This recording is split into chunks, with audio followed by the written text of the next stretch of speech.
সমস্ত টাকাওয়ালা হাবাসকি পূজারী মানুষরূপী শুয়োরের বাচ্চাগুলো রেপ করার সার্টিফিকেট পেয়ে গেল, তাই তো? তাদের কোনো শাস্তি হবে না রেপ করলে, কারণ তাদের টাকার পাওয়ার অথবা পলিটিক্যাল পাওয়ার রয়েছে। মানে যে আরজি করে ডক্টর মৌমিতা দেবনাথের সঙ্গে হয়ে যাওয়া রেপকে নিয়ে পুরো পৃথিবী কথা বলছে। আমার মনে হয় হয়তো পৃথিবীর বাইরে থেকে জিন ভূত ফেরেশতাদের আর্তনাদ হয়ে রয়েছে যে শাস্তি চাই শাস্তি চাই। তারপরেও এই আরজি করের জন্য আরজি কর ইনসাফ পেল না, ডক্টর মৌমিতা দেবনাথ ইনসাফ পেল না।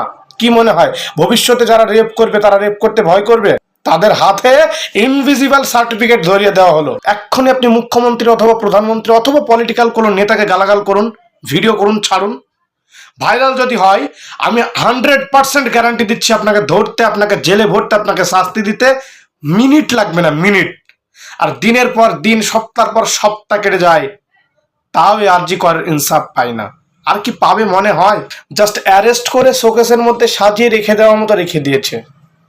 আমরা বুঝে গেছি রেপ হোক মার্ডার হোক, যাদের পলিটিক্যাল পাওয়ার নেই তারা কোনো বিচার পাবে না, কোনো ইনসাফ পাবে না। আর যাদের পলিটিক্যাল পাওয়ার আছে তারা সার্টিফিকেট পেয়ে গেল, ইনভিজিবল সার্টিফিকেট হয়তো তাদের হাতে আগে থেকেই ছিল, এই জন্য এইসব করতে তারা সাহস পায়।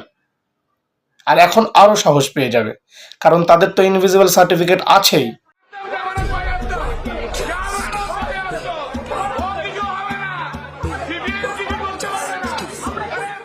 চোরের বাচ্চা, তুই উকিল হওয়ার যোগ্য? আরে তুই যখন নিজেকে আয়নাতে দেখিস তুই তখন নিজেকে দেখতে পাস, নাকি আমরা আমাদের চোখ দিয়ে এখন তোকে যেটা দেখছি সেটা দেখতে পাস? মানে শুয়োরের বাচ্চা।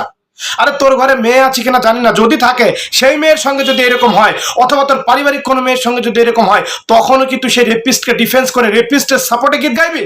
শুয়োরের বাচ্চা, মনুষ্যত্ববোধ একদম হারিয়ে ফেলেছিস। সরি, শুয়োরত্ববোধ।